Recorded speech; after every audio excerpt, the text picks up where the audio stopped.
James, things are going well for you. You're back training now yourself. Yeah. Just nearly a year now. Yeah, Dave, we're just tipping away with our own horses. You'd be predominantly renowned of having plenty of horses in training with Dennis Hogan, but a lot of those horses all here now being trained by yourself. But in time, then they might go back to Dennis's. Look, if there's any issue with me having to go back in and do the businesses and that, there's no doubt that's where they'll end up back up. You know, Dennis will always have horses belonging to us. He'll always be tipping away with a couple. And as I say, if I'm not training again, which wouldn't be the first time now that I'd stop, yeah, the string will go back down. My job, I think, is to whittle them down at the minute. Okay, we've a big number of horses. Yeah, although we have been shifting through them. We got rid of a few unclaimers and that lately, so I think we've about 14 or 15 right now, and then a few injuries, probably about 20 around the place now. There would have been 40 not that long ago. You've had great success yourself, James, but obviously huge success down with Dennis. Obviously the standout horse who unfortunately passed away on you is Skeletal. He was an incredible horse, wasn't he? Ah, he really was. It was a dream to have a horse like him. He actually done his pre-training up here, and I mean, he was green for. He really hadn't got a clue what he was doing for a couple of weeks, and one day he half ducked going around the gallop and just gave him a slap down the neck just to straighten him up. And I mean, the way he took off, and I mean, from then on he was just different gravy to anything we've ever been associated with. Yeah, definitely, and he was such a fast horse. And I spoke to you a couple of years ago, or 18 months ago, and I was down in Dennis's, but remind people about the story about the horse. It's a great story how he was bought for such little money, wasn't it? Yeah, we were surprised. We actually went over specifically looking for him. We had Hatik, he's by Exceeding Excel, so we've always flicked through the catalogue, see what Exceeding Excels are there.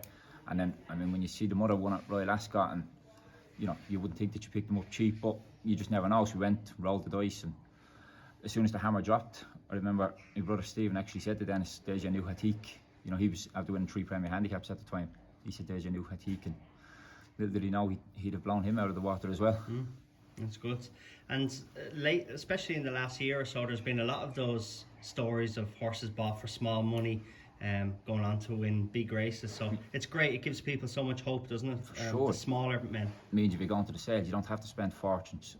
I mean, that's the way we generally do things. Buy them cheap. If they don't work out, we don't hold on to them for too long. We rehome them. Do you know what I mean? If we're only spending 3, 4, 5 grand on them, they're not going to break anyone to get rid of them. It'll be cheaper to get rid of them than it would to hang on to them. Where, you know, if you spent 20, 30 grand on them, even if they're no good, you'd be looking to see can you get that win out of them, or you know, you might persevere with them longer. Yeah. The gallop here, you've a round gallop down the bottom and it links on to a straight gallop. Good stiff hill as well, and you have old Dundalk surface on as well. Dundalk's only up the road for you as well, so it's ideal having that surface on the gallop for these horses. For sure. When I was training before, we'd do Wexford sand on it, and you know, during the winter, if you got a bad dose of rain, should the Wexford sand would be down the bottom of it. You'd have to wait for it to dry. You could rush down the hill, so you'd have to wait for it to dry and drag it back up the hill, and yeah, it was a nightmare. Or if it froze, you know, you were off for days. That surface, definitely the best thing that we've put in. And then he came about picking up that old surface when they changed it then, so it's ideal for those, because you do have plenty of runners in Dundalk. Like I said, only up the road, 40 minutes in the Lurry. Yeah. And 4 runners today, James? 4 runners today. Chance in the Claimer with Misha. Robert Giscard runs in the race as well. As far as I know, he's sold now. So if he's not taking out a Claimer today, he could well be sold tomorrow. Okay. And this lad here won on his last run in Bellewstown under Shane Foley. He won a Claimer.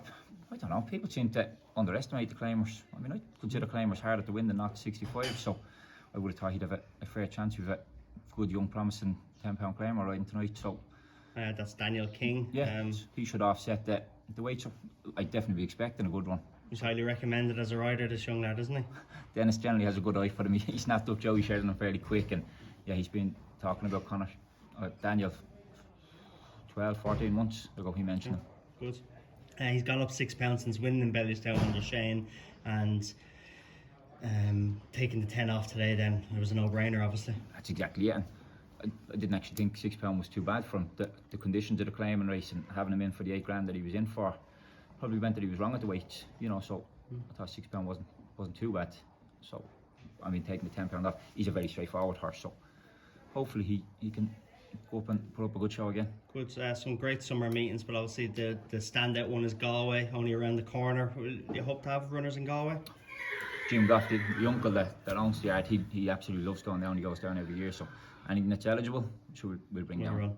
Good. And Is there any time on this, on your training career? No, we're tipping away just at the minute, but we've put other business interests, sometimes that. And then the horses will move to Dennis's, and Yeah.